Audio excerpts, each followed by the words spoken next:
Alechem, on est dans Din Birkat Agomel. Il dit le Rav dans Siman Resh Yutet. יש אומרים שאין המברך עצמו מצטרף לעשרה דבעינן שיש שם עניין לבד מהמברך.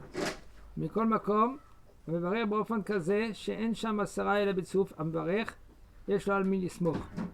Il dit, le Rav, il y en a qui veulent dire que celui-là qui doit faire la bracha à Gomel, il ne faut pas qu'il est parmi les 10. Il faut qu'il y a 11 avec lui. C'est-à-dire qu'il y a le Mevarech et encore 10. Et aussi, il nous a dit le Rav, il ne faut pas oublier que dans la Birkat HaGomel, il faut au moins 2 Talmidei Chachamim parmi les 10. Alors, Bidi Avad, s'il n'y a pas parmi les 10 2 Talmidei Chachamim, alors il est rendu quitte du Birkat HaGomel. C'est quoi la définition d'un Talmid Chacham? Halakha, pour savoir. Halakha, Kol Dor Vedor Shav. Chacun et sa période. La période de nos jours, c'est pas comme le Talmidei Chacham, ça fait 200-400 ans en arrière. Alors, le Talmid Chacham de nos jours, comme c'est dit à Avadia, c'est quelqu'un qui lit Torato ou Manuto, qui étudie toute la journée. Ça s'appelle Talmid Chacham. Si il fait Aliba de Ilcheta, Suke, Shma'ata Aliba de Ilcheta, c'est-à-dire qu'il est osek selon la Torah Gdosha. Selon après, il vient à la halakha, il fait le Gemara, Rashi, Tosfot. Après, il gère bien la halakha. Ça, c'est Begeder Talmid Chacham. C'est pas maintenant quelqu'un lui. Plus un Talmid Chacham, c'est quand tu vas lui poser la question, même qu'il ne sait pas te répondre, mais il sait comment ouvrir les livres. Il va laisser m'envoyer aller ouvrir les livres, il cherche, il va te répondre. Non, selon ça, c'est aussi Begeder Talmid Chacham. Il ne faut pas qu'il connaît toute la Torah. Mais la Torah, la Talmidei Chacham, il y a des niveaux, jusqu'à infini de niveaux. Talmid Chacham. Quelqu'un que lui, qu'il est Torato ou Manuto, qu'il est toute la journée, il est au Sekba Torah. Il est. La Gemara, Mefourech, elle a dit cela. La Gemara, elle a posé la question comment lui, Rabbi Eliezer, il a fait Atarat Nedarim, Akava Savoie, c'était le gendre, le beau-père de Rabbi Akiva, que lui il a juré, fait un neder, un vœu, excusez-moi, que sa fille ne va pas prendre d'héritage si elle se marie avec Rabbi Akiva. Avant il ne s'appelait pas Rabbi Akiva, il s'appelait Akiva. Et quand maintenant il est venu maintenant Kalva Savoie, il a entendu un Talmid Chacham que lui qu'il a fait la dracha, une dracha énorme. Et après, quand lui, il a vu que c'était son Hatan, il était épaté.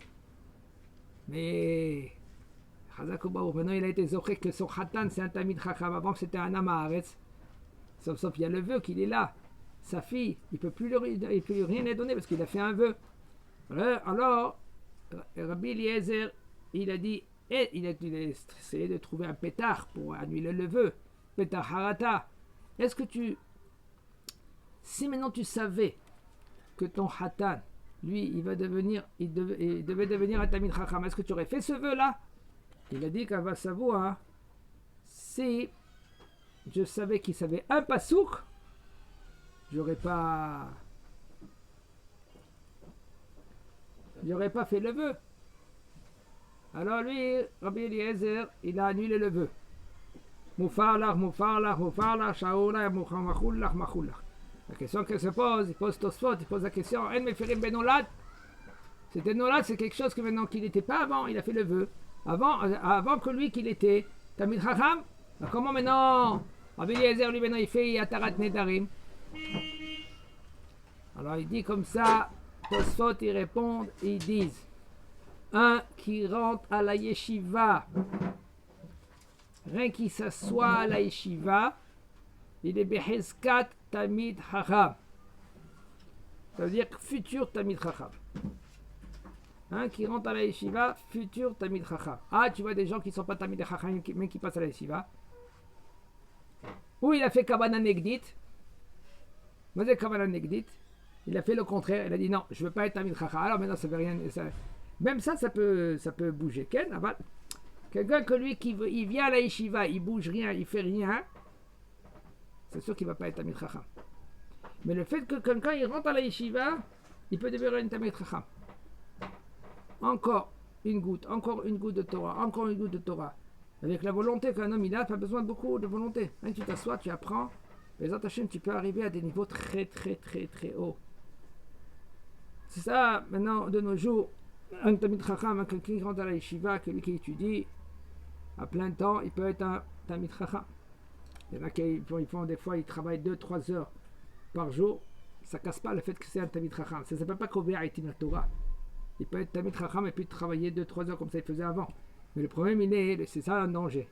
Un homme lui, qui va commencer à travailler 2-3 heures. Aujourd'hui, la yeshiva, c'est l'Arche de Noé. Avec les portables, avec les ordinateurs, avec tout ce qui se passe dehors. Un homme, il peut dire, j'ai rien vu, j'entends rien, je vais à la maison, je vais au travail. Et bien au travail lui-même, il y a des fois des épreuves. Un homme qui veut se mettre dans la gueule du loup, il dit, écoute, monsieur loup, ne ferme pas la bouche. Il met sa tête dans la gueule du loup, qu'est-ce qui se passe après? Il ferme la bouche, non? Tu peux dire non, ne ferme pas la bouche. Comme on dit chez nous, tu peux toujours courir.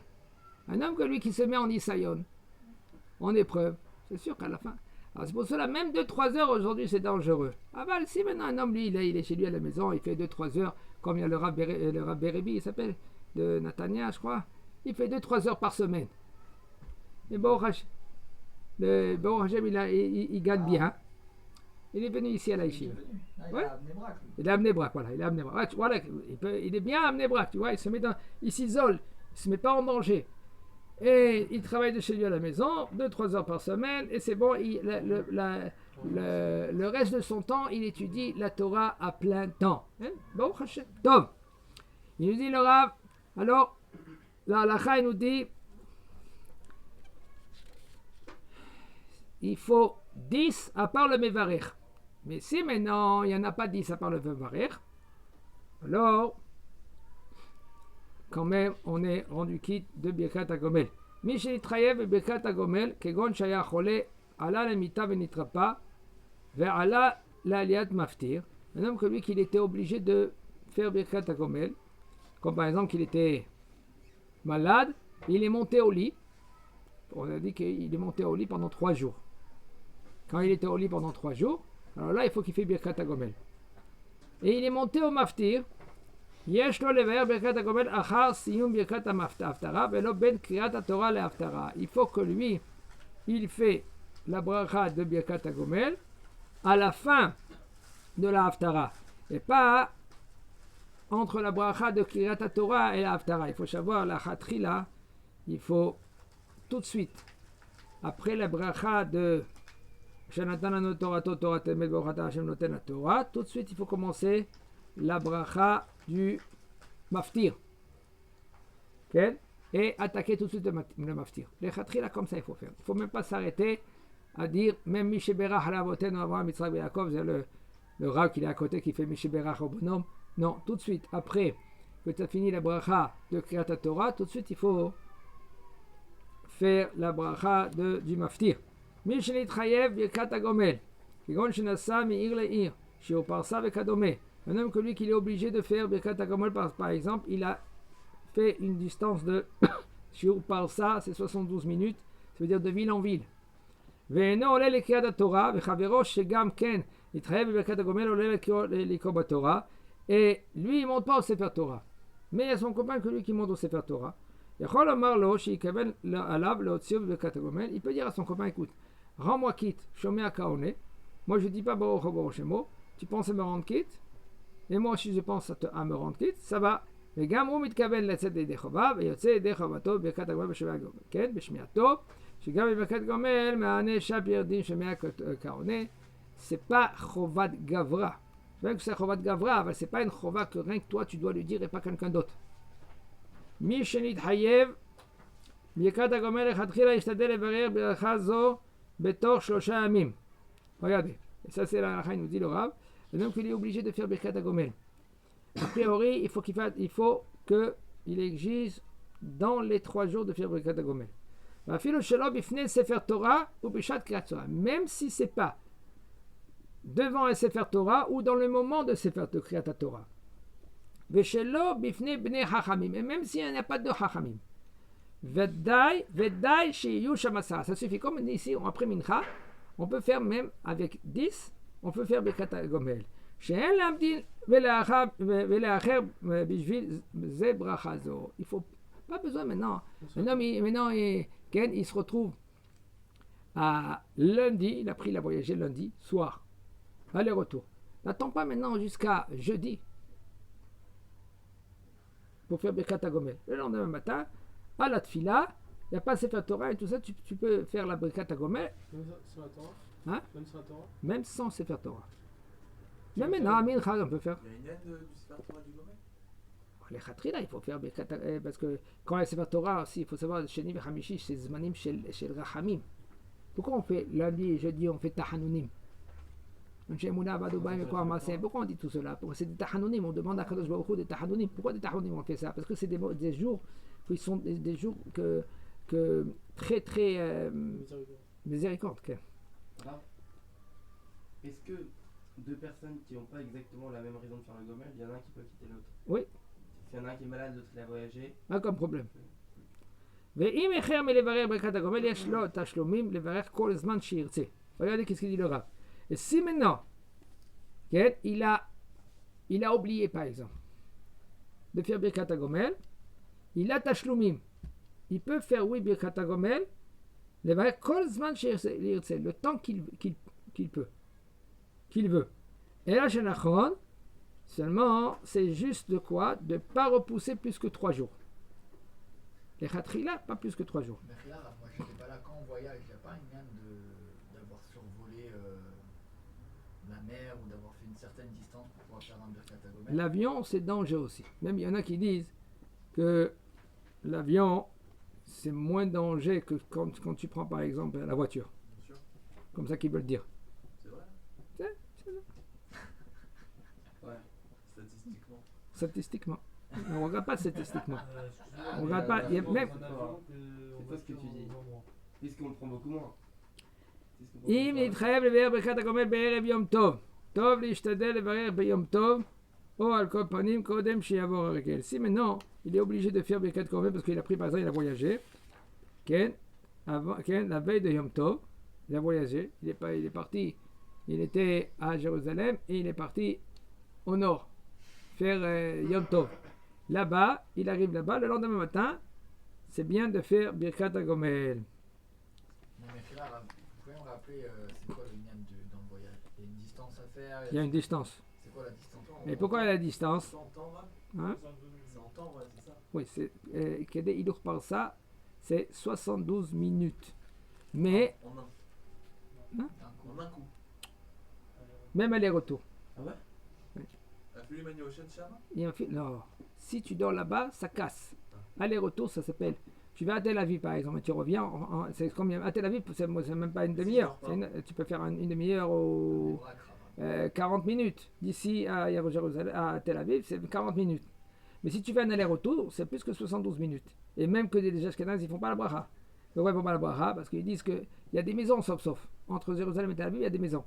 Il ne faut pas qu'il y ait récef de maisons. S'il y a des maisons, alors ça casse. D'après les Ashkénazes. Après, c'est pas grave, non, d'après, on va dire, il y a des Rishonim qui disent qu'il ne faut pas faire la bracha. Okay? Mais le Rav Ovadia, lui, il a une chouva que oui, qu'on doit faire la bracha 72 minutes. C'est pas la distance, c'est le temps. C'est le quoi? C'est-à-dire, la distance de temps. 100 km par exemple. Mais C'est grave, 72 minutes. Non. Il y en a qui veulent dire. Une seconde. On va essayer d'éclaircir ça. Il y en a qui veulent dire que par exemple, tu étais une distance de 45 minutes. En fin de compte, tu l'as fait en 72 minutes. Ouais, c'est ça le problème. Alors, puisque maintenant tu étais en route 72 minutes, alors il y en a qui veulent dire que tu dois faire Birkat HaGomel. La halakha, elle n'est pas comme ça. La halakha, il faut une distance de 72 minutes. Pas grave. Galère. Ah, moi, j'ai Alors, un ça problème. peut pas maintenant, en moto, je vais faire ça une demi-heure. Exactement. Bah, c'est ça. Non, normal. Ah, des fois, je me suis arrêté, j'ai repris la voiture, je me suis arrêté, j'ai mangé.